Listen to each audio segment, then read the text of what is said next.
ನಮಸ್ಕಾರ ರೀ. ನಮ್ಮ ಉತ್ತರ ಕನ್ನಡ ಮಂದಿಗೆ ಇವತ್ತು SSLC ರಿಸಲ್ಟ್ ಓಪನ್ ಆಗೈತಿ. ಅಕ್ಕಗಳಂತಿ ಪಾಸ್ ಆದ್ರತು ಬೆಟರ್ ಆಯ್ತು. ನಿಮ್ಮನ್ನ ಬಾಂಡತಿಕೋದಂತಿ ಖಚಿತೈತೆ. ನಿಮ್ಮ ವಿಷಯ ಬಿಟ್ಬಿಡ್ರಿ. ಪಾಸ್ ಆದ ಅಣ್ಣಗಳಂತೆ ದೂರ ಸಂಬಂಧಿ ಹೋಗ್ಬಿಡ್ರಿ. ನೀವು ಹಂಗ ನಮ್ಗೆ ಫೇಲ್ ಆದವ್ರ ಬೆಲೆ ನಮ್ಮ ಅಣ್ಣ ತಮ್ಮರ್ದಂಗಿರೋರು ಯಾಕ್ಯಾರಿ ಇವ್ರನ್ನ ಕರ್ಕೊಂಡು ನಾವು ಬಿಸ್ನೆಸ್ ಮಾಡೋದು ರೀ. ಫೇಲ್ ಆದ ಅಣ್ಣ ಕೊಡ್ರಿ ನೀವು ಅನ್ಸ್ಬೇಡ್ರಿ. ಒಟ್ಟ ಈ ಸರಿ ತಂಡ್ಯಾಗ ಪಡ ಕಡಿನ್ರಿ. ಒಡರಡಿಗೆ ಕುರ್ಪಿ ತರೋದ ಗ್ಯಾಂಗ್ ಮಾಡೋದ. ನಮ್ಗೆ ಗ್ಯಾಂಗಿನ ರೂಲ್ಸ್ ಏನು ಭಾಳ ಇಲ್ಲ. ನಮ್ಮ ಗ್ಯಾಂಗಿನ ರೂಲ್ಸ್ ಇಷ್ಟ ರೀ. ಕಬ್ಬು ಬೇರೋದು ಹೆಂಗೆ, ಸಮರೋದು ಹೆಂಗೆ, ಮತ್ತು ಪಾರಿ ಹೆಂಗೆ ಹತ್ತಬೇಕು ಅದನ್ನೆಲ್ಲ ಹೇಳ್ಕೊಡ್ತೀವಿ. 2 ದಿನ ಟ್ರೈನಿಂಗ್ ಇರ್ತೈತೆ ನಿಮ್ಗೆ.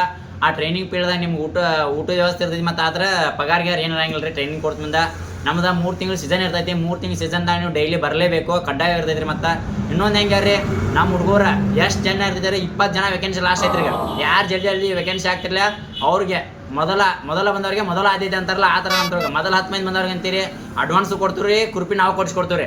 ಲೇಟಾಗಿ ಮೇಲೆ ಬಂದವ್ರಿಗೆ ಅಡ್ವಾನ್ಸು ಇಲ್ಲ, ಕುರ್ಪಿ ಇಲ್ಲ ರೀ. ನಿಮ್ಮ ಕುರ್ಪಿ ತರಬೇಕು, ನೀವೇ ಕಡಿಬೇಕು. ಈ ಸ್ಕ್ರೀನ್ ಮೇಲೆ ಕಾಣೋ ನಂಬರ್ಗೆ ನಿಮ್ಮ ರಿಸ್ಯೂಮ್ ಸೆಂಡ್ ಮಾಡಿರಿ.